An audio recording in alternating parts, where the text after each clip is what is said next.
Ah, nakakagampan pa raw ba si VP Sara ng kanyang trabaho bilang Vice President? Bakit kaya naroon siya, Auntie Claire? Kasi pinakulong nyo. Kayo nagpakulong dun sa ICC.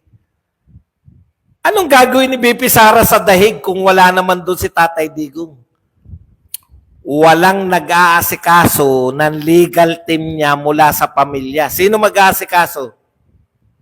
Pag umalis si Basti sa Davao, yung threat sa Davao ngayon, di ba? Napapanood nyo naman sa mga vlogger. Bantay sarado nila yung mga bahay ng mga Duterte. Kasi, ang threat, maghahalughog. Bakit kinakailangan ng mga taong naroon? Mahirap na. Mahirap na. Baka magkaroon ng mga magic evidence. Kaya nagbabantay. Mayor si Basti. Di ba? Ganon din po si Paulo Duterte. Alangan naman si Katie. Si Katie ang mag-asikaso ng legal ni Tatay Digong. Ang gusto ng mga to, pati mga pamilya, no? Gusto ng mga gobyerno natin, pati pamilya, wag nang intindihin si Tatay Digong. Utot nyo. Wala nang next of kin. Ikalawa, di patunayan mong hindi nagtatrabaho bilang Vice President, demanda nyo, sabihin nyo hindi nagtatrabaho, dagdag nyo sa impeachment complaint. Nang masampal kayo ng araw-araw silang bayasum. Ano po ang silbi ng ikaw ay pumapasok sa trabaho nang wala namang natatrabaho? Mas maganda pa yung remote kang nagtatrabaho pero tuloy ang trabaho.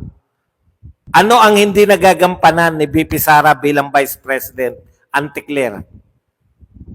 O ngayon, sasabihin namin, ang asikasuhin nyo yung dapat na ginagawa ng isang Pangulo. Tugunan yung presyo ng bigas, tugunan yung problema. Ayan na naman, nagrarally na naman yung ano.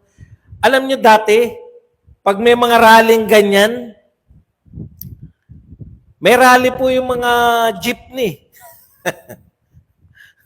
Wala na lang lahat. Alam niyo, baliwala na rito lahat sa gobyerno na to. May rally ba? Magdedeklara na lang kami ng walang pasok. Lahat.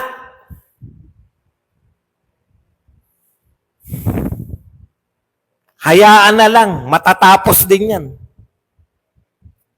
Rally na rally. Hayaan nyo lang yan. Matatapos din yan. Oo, matatapos kami. Kaya po tayong mga Duterte, alam nyo po, nakakasama po ng loob na ang dahilan kung bakit naroon si VP Sara dahil kagagawan ninyo, pinahuli nyo si Duterte, tapos sisitahin nyo bakit naroon sa Netherlands. Kung hindi nyo pinahuli si Tatay Digong, hindi naman pupunta ng Netherlands yan. Alam nyo po, natatandaan ko, minsan lang po umalis si VP Sara, ginawan nyo pa ng issue. Minsan lang umalis si VP Sara dahil ipapagamot yung nanay sa Germany.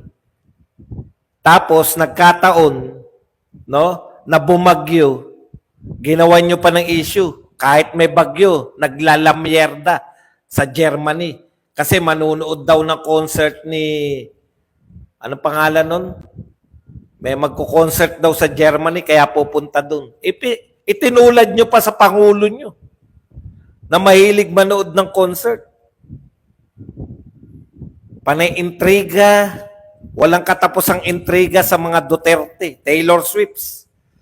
Imagine, pinagamot yung ina. Alam nyo po, tao ko sa gobyerno. No? Nagpapaalam kami sa mga boss namin pag kami maglilib. Kaya yan, in-approve ni BBM yun nung nag-live si VP Sara. Ngayon, eto, kahit hindi nyo i-approve katungkulan ng anak na protektahan yung ama na hindi ginawa ng gobyerno. Ginawa nyo ba yan? Dapat nga kayo nagpoprotekta sa totoo lang. Pag meron nakulong, naalala ko noon, nakulong si Sara Balabagan. Bakit ba napalaya si Sara Balabagan? Di ba? Hinabol ng gobyerno natin. Nakalimutan ko na kung sino man ang presidente nun. Pero hinabol yung ng presidente natin, si Sara Balabagan, para maalis sa death row. Tapos, pinagsamantalahan naman ni Arnold Clavio.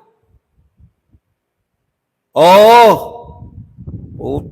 Huwag mong i-deny yan.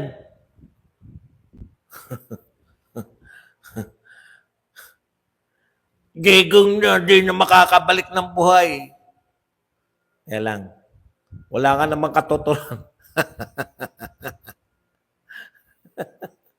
Balik ka na lang bukas.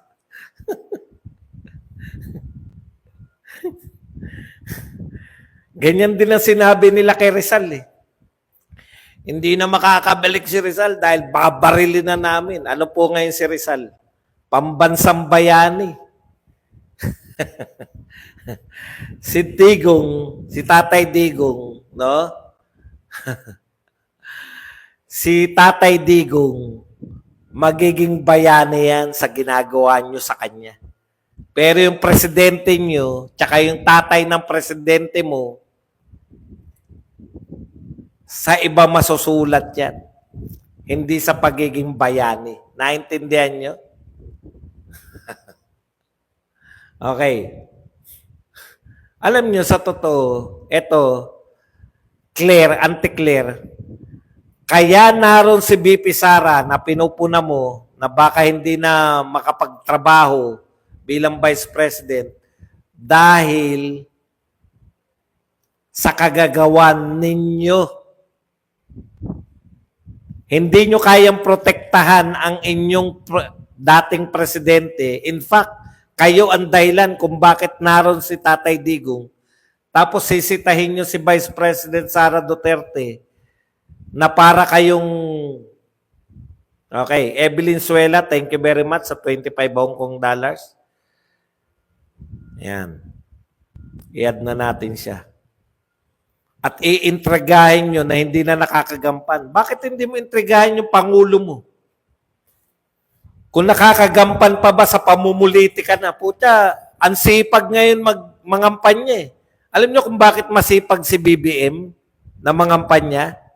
Pag natalo mga bata niya at may nag-file, pag may nag-file ng impeachment sa lower house, alam nyo naman, pag natalo sila, pag nanalo yung 10 natin, halimbawa, majority natin, pumasok dyan. Tapos sila 2 lang. May nagsampa ng impeachment. Yari yan. Kaya siya ngayon, hindi po siya masipag dahil sa inyo na mga kandidato niya. Sinisibagan ni BBM, kaya masipag para makakuha siya ng numero. Makakuha siya ng numero, baka buweltahan siya. Ma-impeach siya, baka siya yung masalang sa impeachment. Kinakailangan niyang mangampanya, magsipag for survival. Kanina, napanood ko yung interview ni Amy Marcos. No? Nangangatwiran siya na bakit daw siya nilaglag ng kanyang kapatid. Nangangatwiran siya na hindi niya intensyon na manira ng gobyerno. Totoo yun. In fact, pinagtatanggol niya yung kapatid niya. Talagang iba yung mentalidad ng kapatid. Ilaglag yung kanyang kapatid. Hindi na po binanggit. Sinabi, 11 lang. Sa Villar, ibang usapin yan. Baka kayo ilaglag ni Villar. Hindi. Baka kayo ang ilaglag ni Villar, hindi yung kabaliktaran. Okay. Alam po ninyo, mahirap po na pagbigyan, no? Kaya dapat sa ICC pressure, constant. Mag-rally yung mga tao dyan, lalo na sa Europe. Kasi karamihan po ng sumusuporta sa ICC, Europeans. No? Magpakita po tayo lahat sa March 28, sa birthday po ni Tatay Digong. Magpakita po tayo ng mag-prayer rally po tayo sa iba't ibang parte ng mundo, lalong-lalo na sa Europe. Kasi po, pag nagpakita po tayo dyan, mape-pressure yung ICC na pumarehas.